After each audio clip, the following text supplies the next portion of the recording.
But love isn't about grand gestures or the moon and the stars. It's just dumb luck.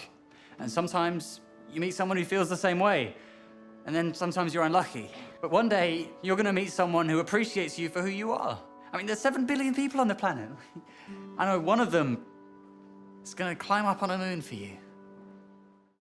Sex Education is Netflix's greatest show since Daredevil. The show was created by Laurie Nunn, who, before working on a show, wrote a few smaller projects and directed a short film. She came from a very small background and has now created one of the most popular shows on Netflix. For anyone who isn't aware of the show, it follows protagonist Otis, played by Asa Butterfield, whose mum is a sex therapist. When he realises that the kids at his age need sexual advice, he uses his knowledge from his mum's work to help him therapize these students. Although there are probably plenty of videos created on this incredible show, I want to talk about something that I feel is the most powerful about it, and that's its use of honesty. In most teen dramas, they follow the same pattern, that being something to do with school gossip, drug abuse, murder, or even the supernatural. Depending on who you are, most of these things probably won't pop up for you unless you live in Riverdale or know any teen wolves. Shows like Riverdale have ruined the teen drama genre, or maybe it was already doomed, I don't know. But these shows definitely don't help. They hire these insanely attractive actors in their mid-20s to play 15-year-olds, and none of this is relatable. They deal with insane murders, and somehow Riverdale sneak the supernatural in there from what I've heard. If I was to guess right, you probably can't relate to these people, because these people wouldn't exist at your schools. These scenarios don't happen at your schools. These shows are written for throwaway drama. Don't get me wrong, I'm not purposely shitting on Riverdale because it has its audience and that's fine. But stuff like this... Ethel? Oh my god. Baby, she's having a seizure. Jug, call an ambulance. Weatherby! Ethel! It's okay. It's okay. doesn't really help me defend it. Anyway, what I'm trying to say is that this is what differentiates Sex Education from these kind of shows. It's honest and relatable, and how does it do this? Through a little something called sex. That's my favorite part. I'm not a virgin, by the way. My favorite part of sex is there. That's my favorite part, because I have sex. I totally had sex. But this is something that all teenagers can relate to.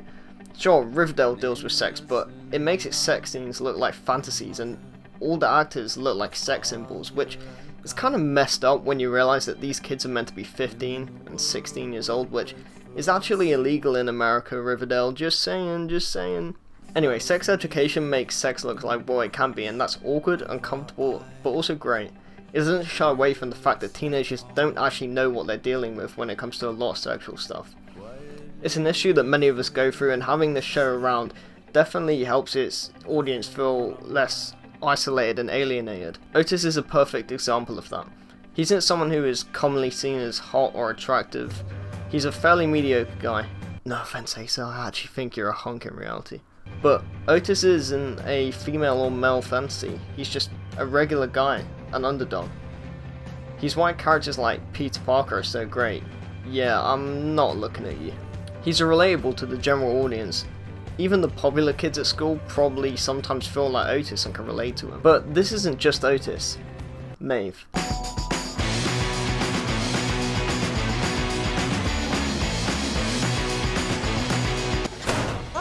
Probably one of the best characters in the show, and is also the most relatable character in a lot of ways.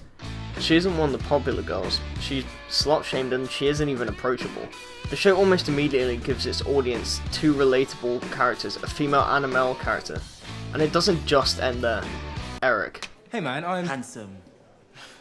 Sorry, you are... Eric. The god himself. A relatable character for the LGBT community, which is so great because he isn't one of these super popular gay guys at school who everyone waves rainbow flags around at. He gets bullied for being gay and honest about his sexuality. And shows need to know that it's okay to show this kind of stuff because this stuff happens every day for these kind of communities. But if it wasn't for these low moments with these characters, you wouldn't get the progression to reach the high moments like these. We both know that I lead. You ready?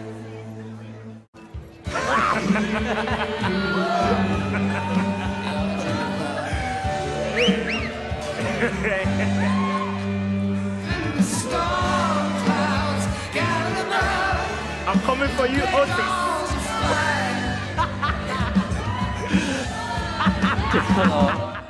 Making your characters flawed in a relatable way is great. It lets the audience connect with these people and see themselves in their situation.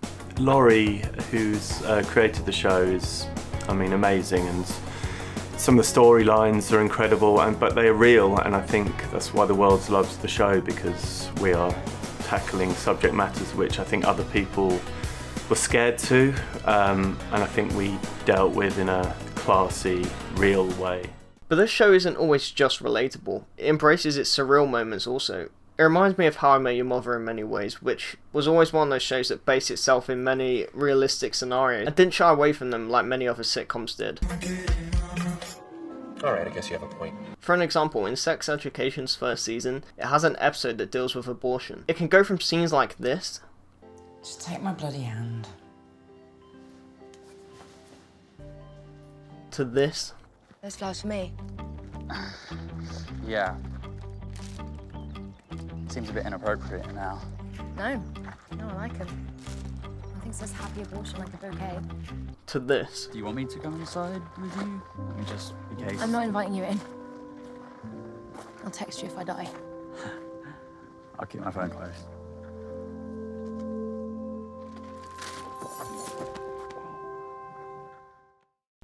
It has a range of emotion, and that all comes down to the incredible writing team on the show. They all know how to balance these tough scenes with something hilarious to something heartwarming. This all comes down to the incredible direction of the show as well. Balancing things like this isn't easy, so props to the directors of these episodes. They also find great ways of making a scene that would normally be somewhat dull or repetitive interesting with great set design and great direction. The show doesn't try and turn its audience away from the hard to deal with or uncomfortable scenes. It forces the audience to watch them and experience them alongside these characters, because these issues happen every day and it's not fair to blatantly ignore them. It's life. Deal with it. The show definitely thrives with its romantic relationships though. Otis and Maeve are the greatest example of how this show can be honest. I'm gonna quickly spoil some of the stuff, so if you don't want to hear it, skip to this point in the video. There are two people that are clearly meant to be together, but sometimes that's just not how it works out. These are two characters that still haven't ended up together. I know the stans out there probably get triggered by the ending and call it bad just because they don't end up together, but sometimes that's just life. Stuff gets in the way. Take it from the words of Robin Scherbatsky. You start believing again. In what? Destiny? Chemistry. If you have chemistry, you only need one other thing. What's that? Timing. But timing's a bitch. The will they won't they trope is commonly used in shows when it comes to romantic relationships, but it makes that final moment so much more satisfying. Otis and Maeve don't end up together so far because they're both flawed in some way, and that stops them from always being together. And that's okay. These characters need to have these arcs to overcome, because in life we have to overcome and learn from mistakes too. Just because it's a TV show doesn't mean that it should also be this fancy where everything ends up happily ever after. I think a great thing about the show is that it has this giant ensemble cast and each character is fleshed out on some level. There are so many other great characters like Amy, Jean, Jackson, Adam, and so many more, but this show makes every character relatable and understanding, and it gives them some sort of character arc to go through. I don't think it matters what age you watch this show at either. My parents are in their late 40s and they watch this show and they also adore it. It doesn't just focus on issues for teenagers, it spans across so many age groups, and it might in a weird way make families closer with these issues that it tackles. On a certain level, I sympathise and understand every character with something they go through, big or small. The superb writing, incredible acting, great soundtrack, and overall directing and production creates this beautiful and touching show that everyone at any age should watch. The show has its very 80s and 90s feel to it because the creator of the show wanted it to feel timeless. The fact that it's set in the UK but the show feels like an American one is because the location doesn't matter. The themes and messages are what's important with the show, and anyone from around the world can watch it and have some sort of relation to situations in the show. Even in 10 years time, when there are people still discovering the show, it will still be relevant and help its audience even then. I'm going to finish this one off with a tweet that I remember reading.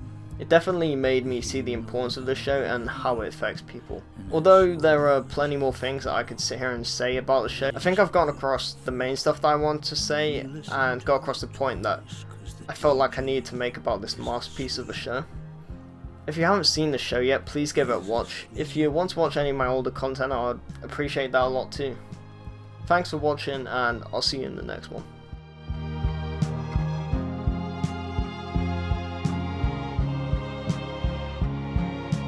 On the radio,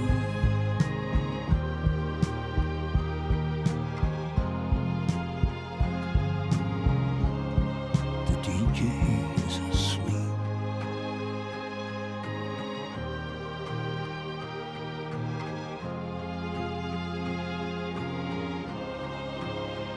He is asleep.